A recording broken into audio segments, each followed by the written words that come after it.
विद्यार्थी मित्रों, आज આપણે ગણિતમાં પ્રકરણ 11 માપન અગાઉ જુદા જુદા આકારના ક્ષેત્રફળ અને પરિમિતિની વાત કરી. પ્રકરણ 11માં 11.1 ના કેટલાક દાખલા પણ કર્યા. હવે સમલંબ ચતુષ્કોણ અને બીજો सामान्य चतुष्कोण क्षेत्रफल आज सूत्रों જોઈએ અને એના આધારે દાખલા જોઈએ. વિદ્યાર્થી મિત્રો, સમલંબ ચતુષ્કોણ કોને કહેવાય તેને સમજી લઈએ. સમલંબ ચતુષ્કોણમાં જે ચતુષ્કોણની ચાર જે બાજુ છે એમાં સામસામાની બે જોડ મળે પૈકી એક જ જોડ સમાંતર હોય એને સમલંબ ચતુષ્કોણ કહેવાય. આકૃતિમાં જુઓ, ચતુષ્કોણ ABCD છે.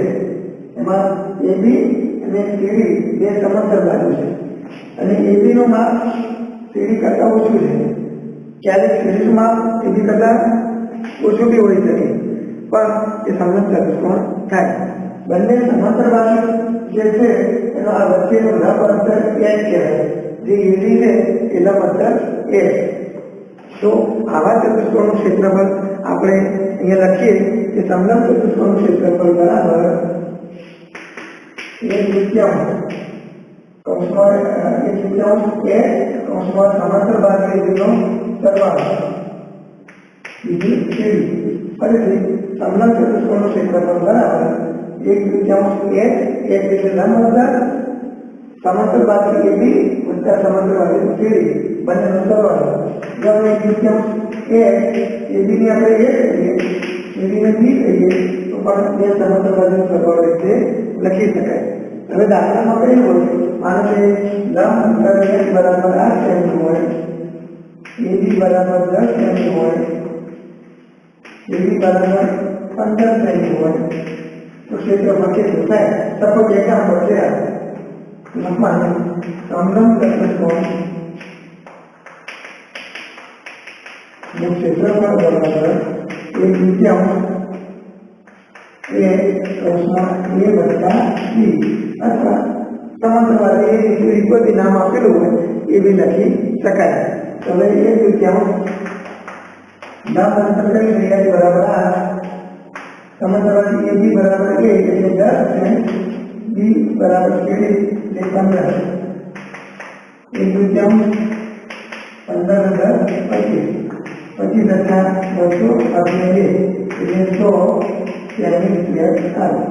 આ રીતે જુદા જુદા કિંમતોના આધારે ક્ષેત્રફળ સમલંબ ચતુષ્કોણના શોધી શકે. હવે સામાન્ય ચતુષ્કોણનું ક્ષેત્રફળ આપણે જોઈએ, એટલે કે કોઈ ચતુષ્કોણ પ્રકાર ન થયો હોય પણ વિવિધના બહુકોણ હોય કે સામાન્ય ચતુષ્કોણ હોય એનું ક્ષેત્રફળ કેટલું થાય એ જોઈએ.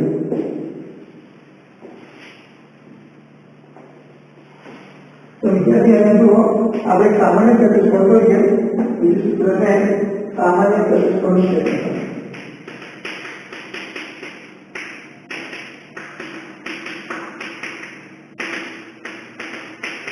आज चतुष्कोण से मानते हैं सूत्र केवी રીતે આવે છે. ચતુષ્કોણ કોઈ બી આકારનો હોય, હવે એનું ક્ષેત્રફળનું પર્ટિક્યુલર આપણે સૂત્ર સમબાજુ હોય, સમલંબ હોય, લંબચોરસ હોય કે ચોરસ હોય એના તો સૂત્ર આપણે જાણીએ છીએ, પણ વિવિધ આકારના ચતુષ્કોણો જેનો પર્ટિક્યુલર પ્રકાર ન કયો હોય તો એવા ચતુષ્કોણનું ક્ષેત્રફળ શું થાય? બરાબર, એટલે કે જનરલ ચતુષ્કોણ કયો હોય તો એના પહેલા આપણે વિકર્ણ દોરી દેવાનો. એ અહીં ચતુષ્કોણ છે ABCD, એનો વિકર્ણ આપણે AC દોર્યું. બરાબર, હવે ડીમાંથી એક એનો વેગ દોરી દેવાનો એટલે ઊંચાઈ h અને ડીમાંથી પણ બીજો વેગ દોરી દેવાનો h2. બરાબર, આપણી જોડે આ ચતુષ્કોણના વિકર્ણ દોરવાથી બે ત્રિકોણ થયા. બે ત્રિકોણમાં એક ઊંચાઈ h1 આપેલી છે, બરાબર, બે અહીંયા કાટકોણ દર્શાવે, બીજી ઊંચાઈ h2 આપેલી છે, બે અહીંયા કાટકોણ દર્શાવે છે. હવે આપણે જાણીએ છીએ કે ચતુષ્કોણ ABCD બે ત્રિકોણમાં વિભાજન થયેલ. त्रिकोण ABC बराबर पहला त्रिकोण करो ABC त्रिकोण ABC ત્રિકોણ એડીસી નું ક્ષેત્રફળ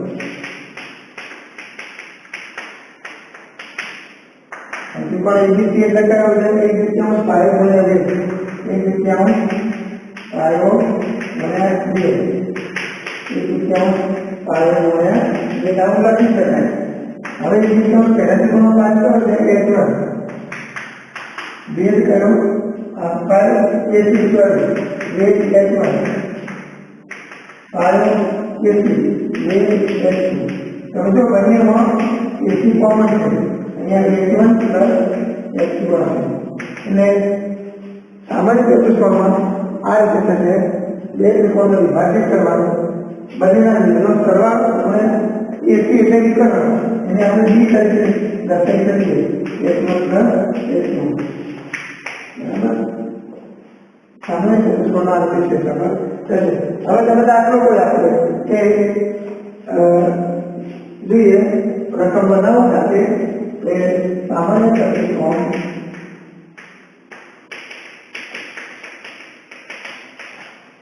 એક H1 માનો કે 8 સેમી છે, H2 10 સેમી છે અને બી વિકર્ણ 12 સેમી છે.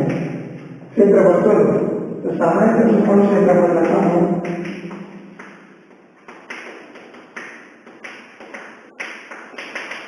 1/3 કોષમાં આટલો 1/3 ડી લેવાના કારણે H1 H2 નો સરવાળો આવશે.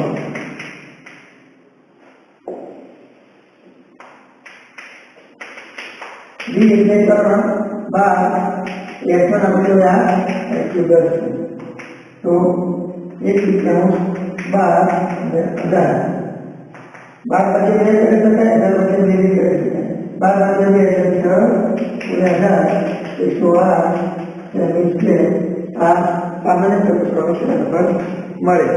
હવે આ રીતે એક કરતા વધારે બહુકોણ હોય કે ચતુષ્કોણ જનરલ હોય તો જુદા જુદા સૂત્રો અને જુદા જુદા દાખલા કેવી રીતે કરી શકાય એ આપણે સાથે 11.2 ની શરૂઆત કરીએ. હવે 11.2 માં જોઈએ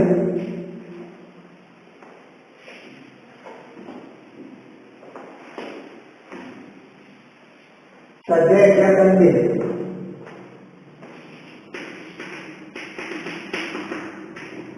અમુક દાખલા કરાવો બાકીના બધા પીડીએફમાં જે તમને અઘરા લાગે છે ખ્યાલ ના આવે એ હું પીડીએફમાં તમને મોકલી દઈશ.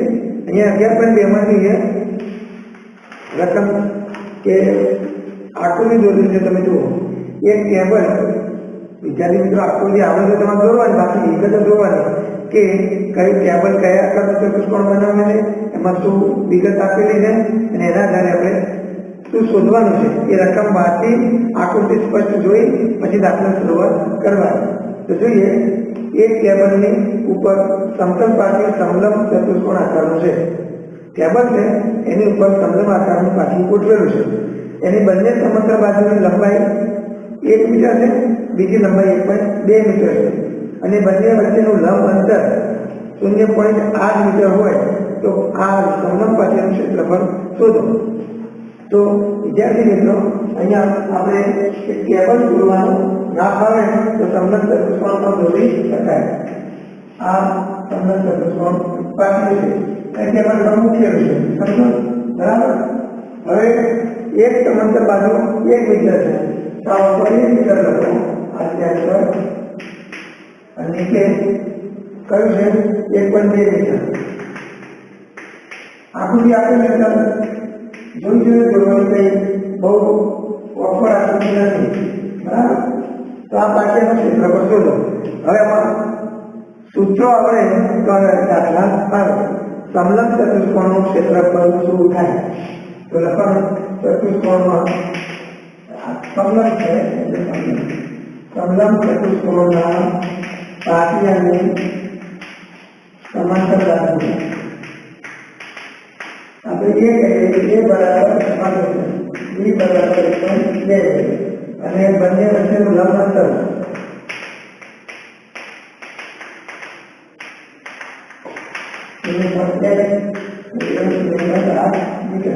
બરાબર. આજે આપણે સિમ્બોલ આપણે દાખલો કરી શકીએ. હવે સૂત્ર છે માટે ક્ષેત્રફળ બરાબર 1/2 a કૌંસમાં a પ્લસ b એ આપણે મૂકીએ 0.8 a 1 અને 2 બરાબર. હવે 1/2 0.8 1 વત્તા 1.2 એટલે 2.2 ના વિદ્યાર્થી સરવાળો ધ્યાન રાખો 1.2 એટલે આ 2.2 થાય. ભૂલે ચૂકે એક અહીંયા મૂકીને 1.3 ના કરતા બરાબર. હવે એનો 8 દશાંશ છે પાછા 2 એટલે 0.4 22 આવશે 0.4 22 સમજવાના પણ પોઈન્ટ છે જુઓ 2.2 और 22 गुणा 8 170 भागे 2 करो तो भी चाले અને 8 भागे 2 કરો તો 0.4 આવે અને 2.2 અને 0.4 પર ગુણાકાર એટલે 2288 આપણે કરી દેવાનું અને પોઈન્ટ પછી 2 ડેસિમલ કાપી દેવાનું. મીટર સેમી છે અથવા ના મીટર છે તો મીટર સ્ક્વેરનું ક્ષેત્રફળ મળી જશે બરાબર. તો એ રીતે પહેલો દાખલો થશે 0.88 મીટર સ્ક્વેર. ફરીથી લંબ અંતર સમાંતર બાજુ આપેલી હોય તો સીધું સૂત્ર એપ્લાય કરીને આ દાખલો આપણે કર્યો. હવે બીજો દાખલો એના જેવો જ છે, ત્રીજો બી એવો છે. હવે ચોથો જોઈએ. એમાં જો વ્યવહારિક છે એક ચતુષ્કોણ આકારના ક્ષેત્રના વિકર્ણની લંબાઈ 24 મીટર, બે શિરોબિંદુઓથી વિકર્ણ પર દોરેલા લંબ 8 મીટર અને 13 મીટર છે. ક્ષેત્રનું ક્ષેત્રફળ શોધો. એટલે કે આપણે ચતુષ્કોણની વાત કરી એનું ક્ષેત્રફળ છે. આકૃતિ આપેલી છે દોરી દેવાની.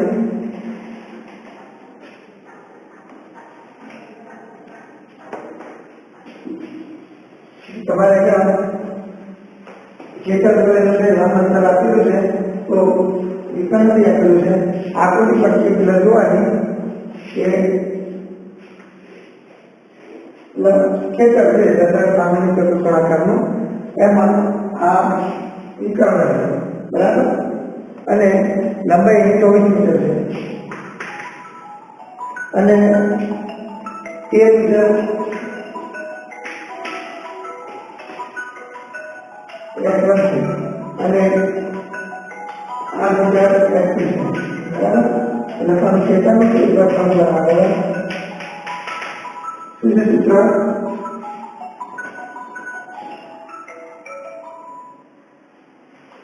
સૂત્ર છે સામાન્ય ચતુષ્કોણનો 1/2 આપણે આગળ ભણી ગયા. ડી એટલે કર્ણ કૌંસમાં S1 પ્લસ S2.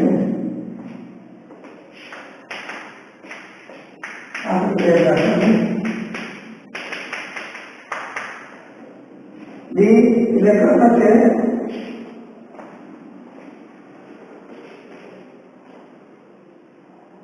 કેટલો 24. S1 છે તમારે આપેલો છે 13, S2 8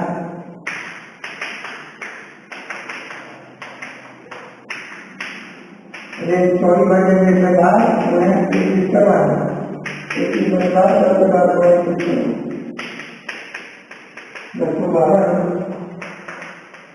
મીટરમાં માપો મીટર સ્ક્વેર સેમી હોતો સેમી સ્ક્વેર થાય બરાબર.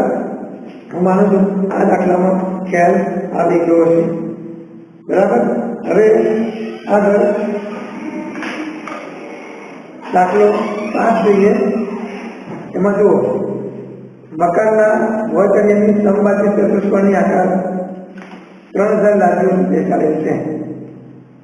સમબાજુ ચતુષ્કોણ આકારની 3000 લાદીઓ છે. દરેક લાદીના વિકર્ણ લંબાઈ 45 સેમી અને 30 સેમી છે. હવે 1 ચોરસ મીટર લાદી ઘસવાનો ખર્ચ 4 રૂપિયા હોય તો સમગ્ર ભોય ચડેલી લાદી ઘસવા માટે કેટલું ખર્ચ થશે? તો વિદ્યાર્થી મિત્રો જુઓ અહીંયા તમને અહીંયા સમબાજુ લાદી આપેલી છે. તો આપણે સમબાજુ ચતુષ્કોણ ક્ષેત્રફળ જાણીએ છીએ કે 1/2 ગુણ્યા 2 વિકર્ણનો ગુણાકાર. એટલે આપણે એક લાદીનું ક્ષેત્રફળ શોધવાનું અને કુલ 3000 લાદીઓ છે એની સાથે એને ગુણાકાર કરવાનો. એ કર્યા પછી લાદીઓને માપ મીટર સ્ક્વેરમાં શોધવાનું છે. આપણે 24 સેમીનું આપેલું છે તો એને મીટર સ્ક્વેરમાં શોધી કુલ રૂપિયા વડે કિંમત શોધીએ તો જવાબ આવી જશે. તો ફરીથી મકાનના ભય તળિયાની સમબાજુ ચતુષ્કોણના આકારની લાદીનું ક્ષેત્રફળ બરાબર 1/2 2 વિકર્ણનો ગુણાકાર. તો લખવાનું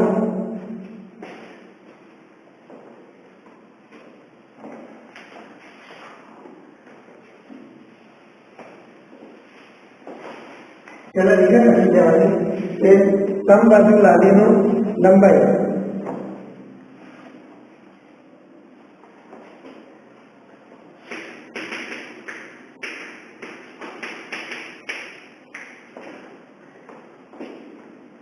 લાદીની સંખ્યા કુલ 3000 બરાબર. હવે એમાં કહ્યું છે એની વિકર્ણની લંબાઈ 45 સેમી અને 30 સેમી છે.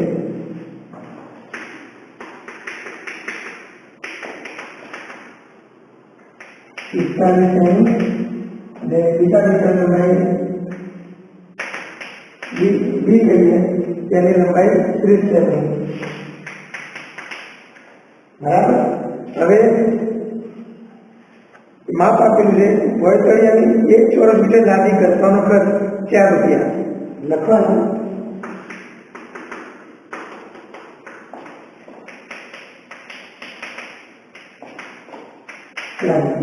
तो कुल खर्च કેટલો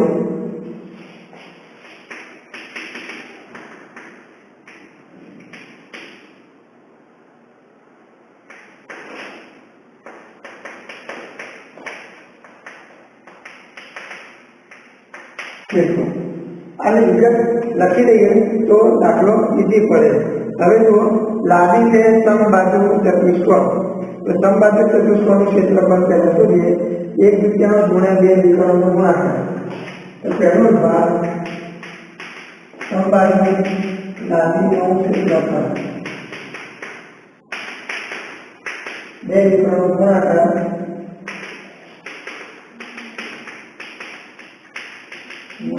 बराबर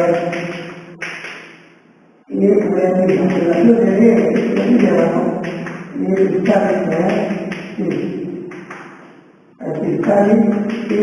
એટલે 15 એટલે 45 ગુણ્યા 15 કરો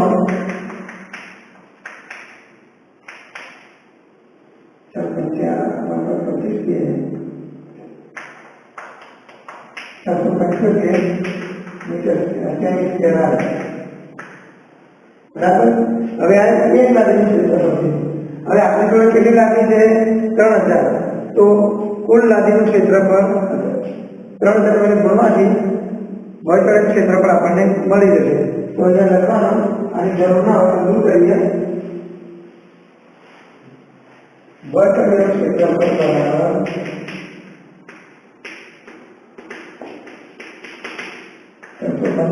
ગુણ્યા 3000. एक लादीનું શોધવું પડશે કે 3000 લાદીનું ગુણાકાર કરીએ 775 ગુણ્યા 3 કરો 315 આપણે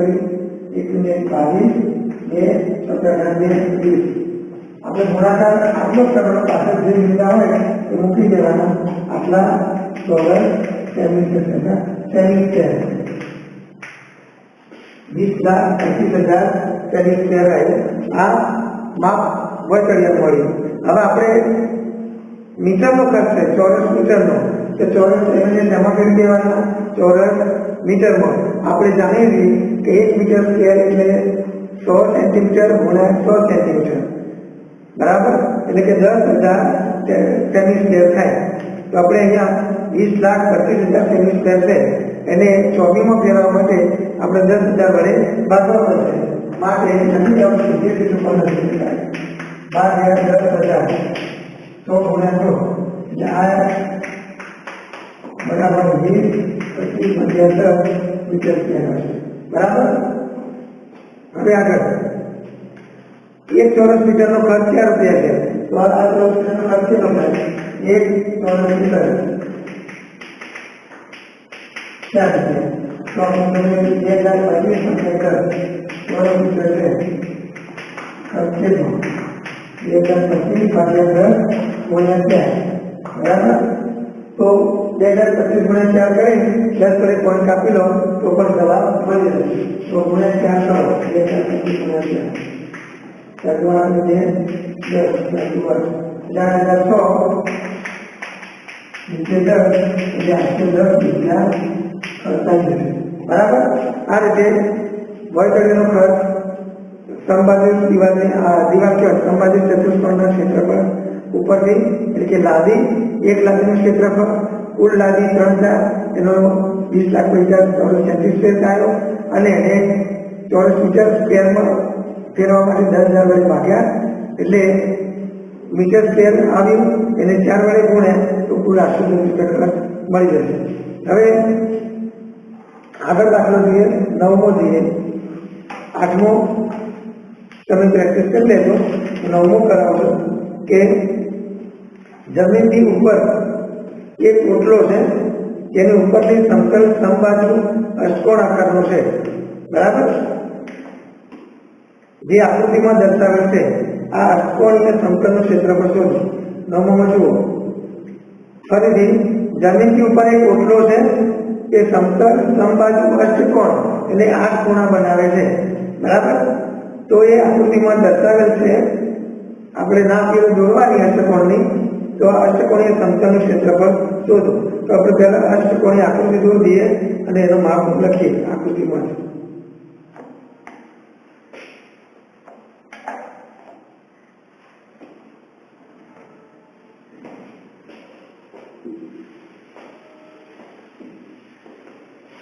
ચોકડીમાં જો આકૃતિ દોરેલ છે આપણે એક્ઝામ્પલ પૂરો કરવાનો છે. ચોકડીમાં જોઈ લઈએ અષ્ટકોણ આકારનો છે દાખલો 9.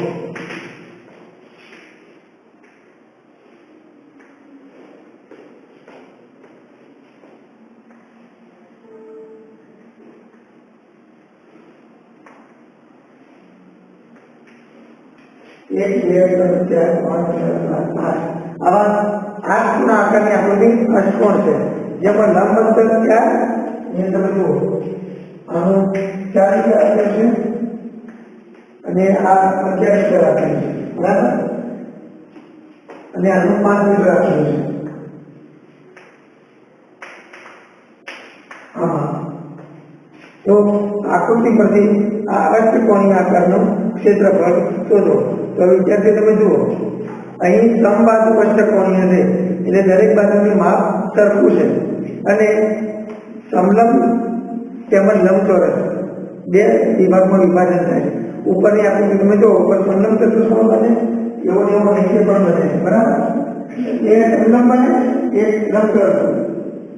આવી આકૃતિને વિભાજન કરી દેવાનું તો આપણે એક સમલંબ ક્ષેત્રફળ શોધી અને ડબલ ચોરસના બે આકૃતિ સરખી છે અને લંબચોરસ ક્ષેત્રફળ શોધીને ઉમેરી દઈએ તો કુલ અષ્ટકોણીય આકૃતિ ક્ષેત્રફળ મળી જશે. તો આપણે જોઈએ એ સમલંબ ચતુષ્કોણનું ક્ષેત્રફળ પહેલા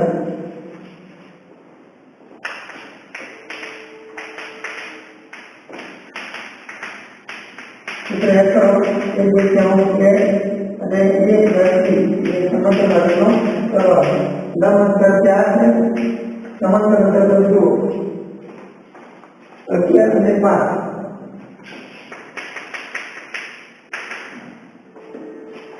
એટલે 4 અને 16 એટલે 1664 પાસે 2 એટલે 32 આવશે, બરાબર. એ મીટર સ્ક્વેર થશે. હવે 2 સમતલ હોય તો લખવાનું 2 સમલંબ ચતુષ્કોણનું ક્ષેત્રફળ 2 ગુણ્યા 35 બરાબર 64 મીટર, બરાબર. હવે લંબચોરસ ક્ષેત્રફળ લઈએ બાજુમાં